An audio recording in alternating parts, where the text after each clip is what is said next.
All right, we are live at Infotec 2016, and we are a full day worth of coverage out of the SiliconPrairie.com/live site. We're here with Theresa Payton. Theresa, thank you for taking a few minutes. You're the conference keynote, and we just heard an hour from you. Thanks for coming out, and appreciate you doing this interview. Oh, you bet. I'm excited. Let's get going. Hey, well, so you were a big deal in the White House. Let's hear about that. I mean, a lot of people are interested. Just give us a little bit of a brief history of your time at the White House. Sure, absolutely. So I was there almost 2.5 years, from 2006 to 2008. And the chief information officer at the time, and the role changes, the president can decide how that role functions. I had all of the both development and support, including the call center, for the president, the vice president, the 3,000 staff, as well as any of the cabinet members that might be traveling on a trip. And we interfaced with the U.S. military, law enforcement, and intelligence agencies on everything that we did. And my job could be anything from making sure the barcoding system for the White House flower shop was working appropriately so you could charge the flowers against the right buckets of appropriation, yes, to finding and hunting down bad guys and trying to keep them out of our network. And I bet there's a lot of that going on, right? Absolutely. Everybody's trying to hack the White House. It's funny, one of our internet vendors, I won't name which one, said to us that on certain days of the year, depending on what was going on around the world, that we were the most attacked website, being whitehouse.gov, and the most attacked network domain. That wasn't every day, but on certain days, yeah. Yeah, no, for sure. It's got to be the #1 target, or at least up there when we think about that. What's the most interesting day you had in the White House when you think about all that going back in a day that you can talk about? Sure. Of course. What was maybe the most interesting thing that happened to you? I think for me, I had so many fabulous days while I was there, and sometimes some of the most fun days were when my family was able to actually come and be on site and see a little peek behind the curtain. So that was always fun, and the Bush family always really encouraged that, because we worked so hard that our families be a part of it. But I will tell you, the day that I really changed how I thought and felt about securing people and our nation and companies was when I went through my first classified security briefing. And I remember my dad, 30-year Marine, he had his Yankee White clearance, is what they call it, which means you could be in proximity of the president. Yankee White refers to the brand of paper that your clearance is printed on. And he said, I'm worried that I'm so proud of you to have this job, but I'm worried when you go through your first security briefing, you're going to change a little bit, because you think you see a lot in banking. You're looking through the people of a door, and you think you see a room, and you have no idea what's on the other side of that door.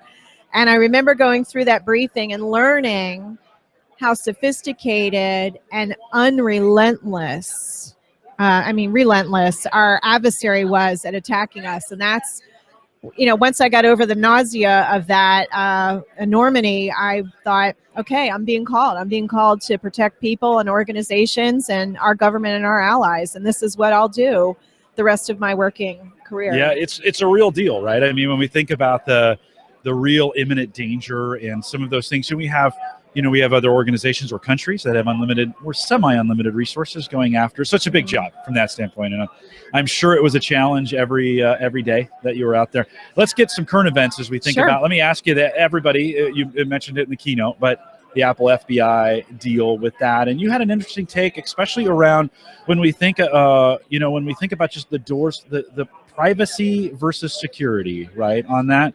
Can you talk a little bit about how you would approach this Sure. And I thought it was a very thoughtful question, and it kicked off our Q&A session, and it's a challenging one, and there's a few nuances, and I'll be really brief about those nuances. And the first is, I am a firm believer that you can't have a winner and a loser with privacy and security. It doesn't work. And the first reason why it doesn't work is we're a democracy and a republic, and you and I both have to be able to feel that in the privacy of our own homes or cars or wherever we are, that we can speak up and we can have freedom of speech. And if we feel like we're being surveilled, democracy dies that day. So the privacy of our speech is so important, and the ability to say what we want freely is what makes us an amazing country. On the other side, though, and in the past, in the name of reaching, being able to respond to a court order, In the past, technology companies created a back door, side door, open window, whatever you want to call it. And we all know that's not architecturally sound. We know that is a bad deal for everybody because you can't keep the bad guys out of the door open just for the good guys. What we need is something new and something different. And I believe this country, who is always at the forefront of innovation, if we get into a room, people who understand privacy and are advocates for privacy, and the technology companies and law enforcement, and create a new design, something we have not designed before, that we can find a way to protect your and my privacy, but in the event of a crisis or to respond to a court order, we can find a way to provide some information, whether it's metadata or some information, but it has to be done in such a way that it's a different design than what we've had before. Yeah, it's rethinking, re-architecting the way we do data. It really is. It doesn't exist in any form. Do you see any example out there today where it is kind of working? Well, I mean, in the banking industry, for example, we did not have the option to say, I'm not going to respond to your court order because I didn't collect the data. Right. But at the same time, we didn't snoop on our customers.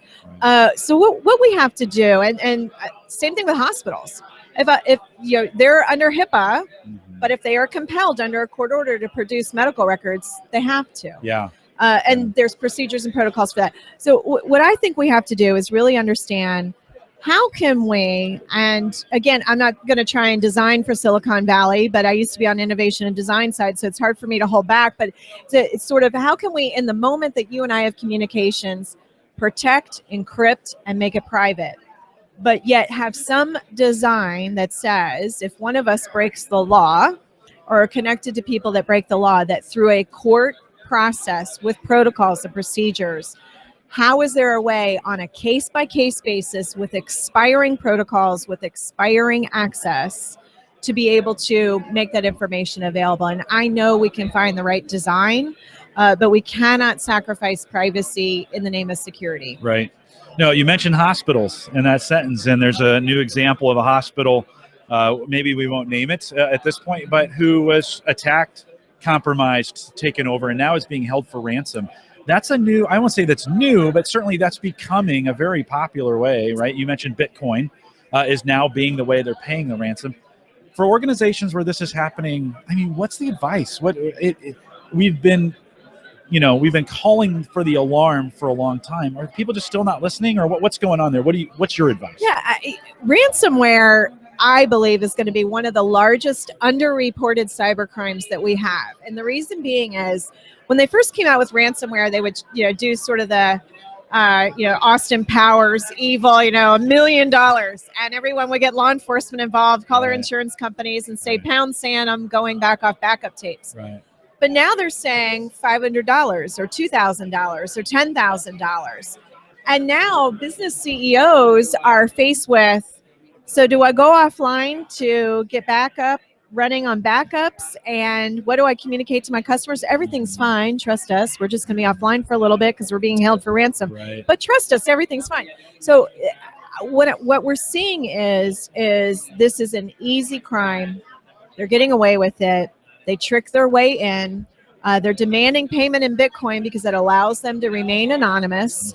And in almost every case where somebody has paid the ransom, they are getting their data back. They're getting emboldened now because they're getting away with it. Now they're doing extortionware on top of the ransomware. So what they're doing is they lock up those files they know you need, and then they go get your executives' emails, and they threaten that if you don't pay them within a certain amount of time, they'll dump the emails on the internet. And even though your executives might be all above board, it's one of those things where you think, well, I don't really know what's going to be dumped on the internet. So what I would say to protect yourself is, first of all, your users are key. They're the ones clicking on links and letting the ransomware in, or plugging the thumb drive in that lets the ransomware in. The second thing is make sure you really do have a great backup process. And I talked in my keynote about having a kill switch. When that ransomware hits, make sure that your data is segmented off and that there's a kill switch, so that if they're holding data for ransom, maybe it's only one office of 500 offices you have. Right. Maybe it's only one piece of data that you can do without. So find those ways to design in that segmentation and that kill switch. So when that ransomware hits, you may not have to pay the bad guys. You may be able to take a small operational hit to back up from tape. But I don't, or from disk or whatever, your hot backups, whatever it is. Just understand, I don't judge the victims. It is a very difficult situation for CEOs to be in. They want to be back online for their customers, but I hate paying bad guys. So if I can help people proactively, not have to pay them, again, I won't judge you if you have to, but if I can help you proactively, I'd rather do that. We know oftentimes those attacks are coming from internally. In other words, the systems aren't the ones giving it up. It's the users. The users are the weakest link. And you brought an interesting example when you said, when we talked about CBTs and compliance with security, and we don't get engaged in it all. Can you talk, you gave a great example, a little bit of how you got or how you've seen users engaged using a different method. Sure, absolutely. And we at the White House, for example, you think about all the security briefings people have to go through every day, and some are related to their job and some are just because they're traveling. And we actually asked an adult learning specialist, because I said, I can't make them sit in a chair longer, they're too busy. And he said, it's adult learning is 7 times 7 different ways, which means not 49 emails, he joked, but really getting into hearts and minds and reminding them in sort of in sort of bites that they can take in. And I saw a healthcare company do something amazing. They socially engineer every year. They have a very sophisticated cybersecurity awareness program the month of October. And the first couple of years, they did really well on making sure people didn't fall prey to social engineering. But then they sort of plateaued until they changed their mind about the security briefing. And what they do now is they teach them how to protect their aging parents from internet fraudsters, how to protect their kids from predators and protecting their reputation. And then they tie it back to the company's goals. When they did social engineering from that standpoint going forward, they're off the charts, not responding to the social engineering emails. So it's a great lesson, I think, for all of us, that if you get into my heart and mind and you show me how to protect people that I fiercely love and am loyal to, I'm going to bring it back to work. Right. No, that's a great idea, because it brings it home. And all of a sudden now you're like, oh, I should maybe apply these similar. And to be honest, moms and dads, they kind of need, right? My mom, I have to go in and check on her all the time, make sure she's not getting hacked. And the kids are the same way. I spend a ton of time filtering the kids' content when they were younger, just to make sure they're in the right place. A lot of those techniques, you're right, I can bring to the enterprise, right? And help make the enterprise more secure. It's Startup Week here in Omaha, so we're talking a lot about startups and the way to do that. If someone was starting a small business from the ground up, what kind of advice would you give them as they're beginning? Because, right, if you can get that embedded in your process from the very beginning, sometimes it's not so hard. What kind of advice would you give them? Yeah, so for the startups, design for the human psyche, design for your customer, be thinking about them. Think about the data they're going to generate using whatever it is your service or product's going to be, and how can you make them safer and more secure in a really simple and elegant way. The second thing is for startups is consider sometimes using cloud platforms can actually be a better option than you trying to manage and protect your servers. Pick your cloud services provider wisely, but I've been very impressed by what I've seen by AWS, which is Amazon, Google services as well. So think about maybe making an investment where your architecture is in the cloud. Always have 2-factor authentication. And again, whatever you use to manage your code base and your technology needs to be non-public facing domain names and non-public facing emails to make sure you can have a little layer of separation. Are we at a spot with security as a service where the small guy can kind of just buy it and feel secure? You mentioned AWS, Azure is in the same boat. Yes. Can I buy security as a service at this point as a small business owner and trust it? To a degree, the cloud services obviously have built in sort of that fraud authentication strategy, the security management strategy, but it'll end there. So the moment you download the data to the laptop, the thumb drive, or if somebody's not taking care of their credentials and they haven't turned on 2-factor authentication, that armor, if you will, around you fades there. So we have to do next is say, well, what are the other things that I can do? And you can look for partners.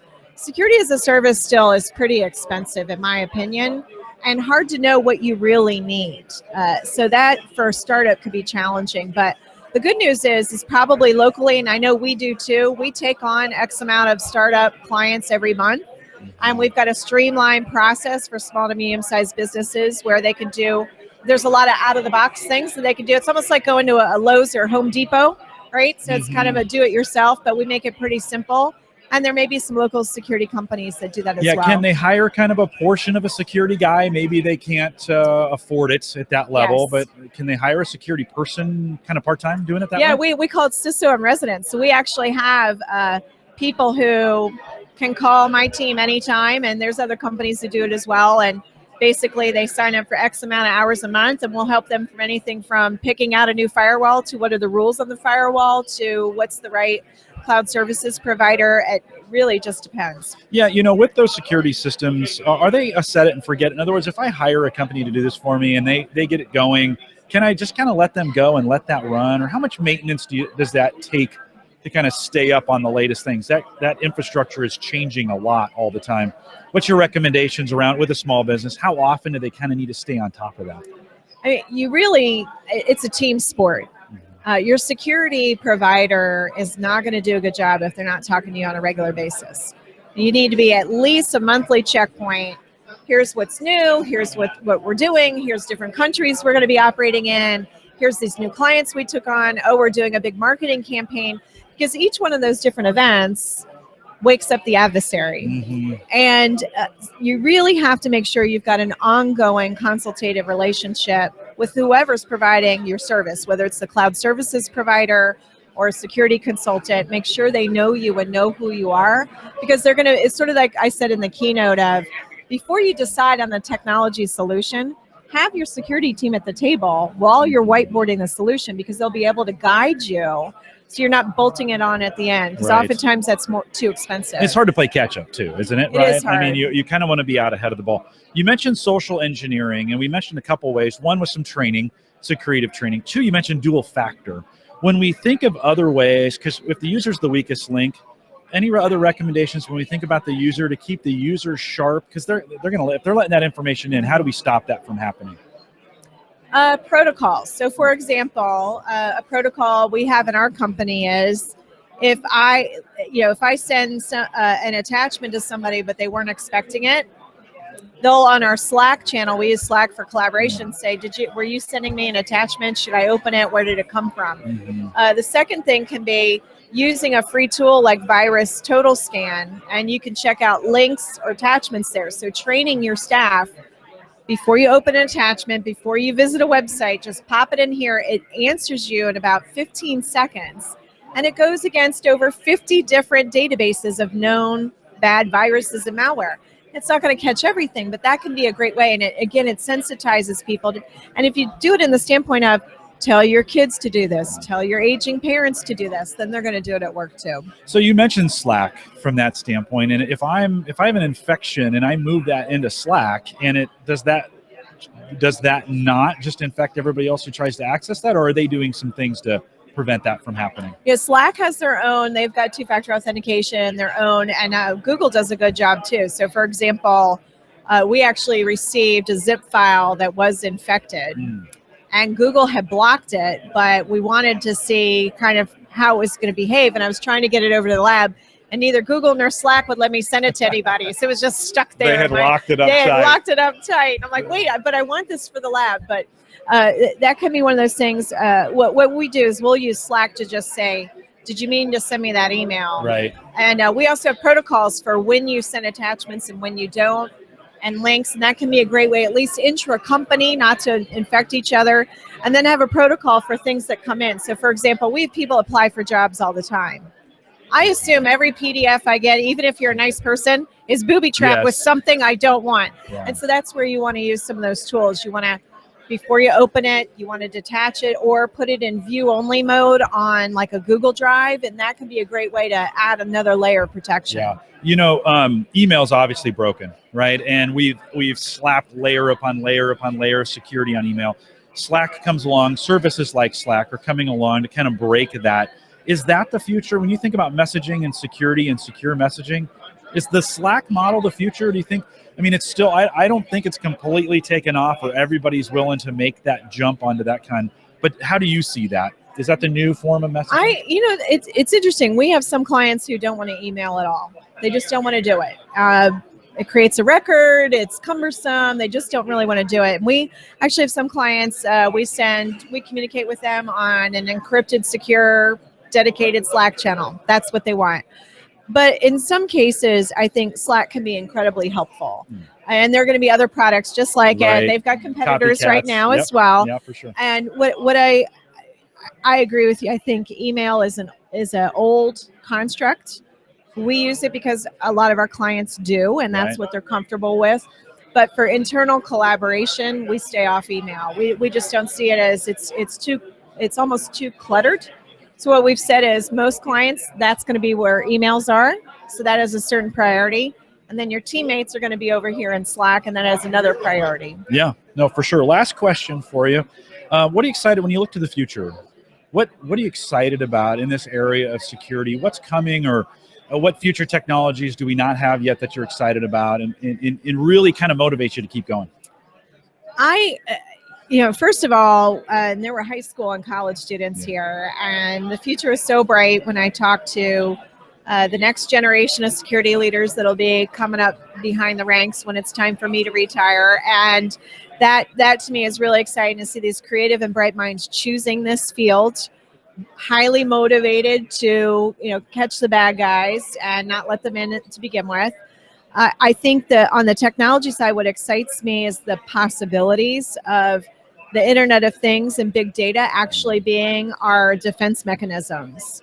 I can see that internet-connected tea kettle, the internet-connected Nest, whatever it is, if we design them the right way, I could actually see them telling us, warning, warning, I see an anomaly. This does not make sense. And actually creating a more solid, stronger infrastructure because of the new technology. So that to me says, I get a point of presence to be on offense for you.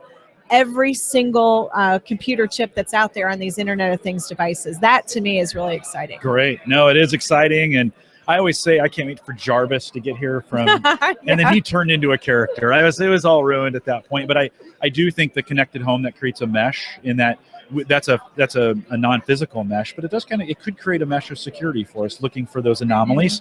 I think we also have to secure them as well. Right? The Internet of Things is a super, it can be just as dangerous as it is helpful for us as well. Theresa, thanks for coming to Omaha. Thanks for speaking here at Infotec. Great having you. And remind, if you're watching live, this video will stop, but we're doing videos all day here at Infotec. So head out to siliconprairienews.com/live, and we'll be here all day. Thanks for listening.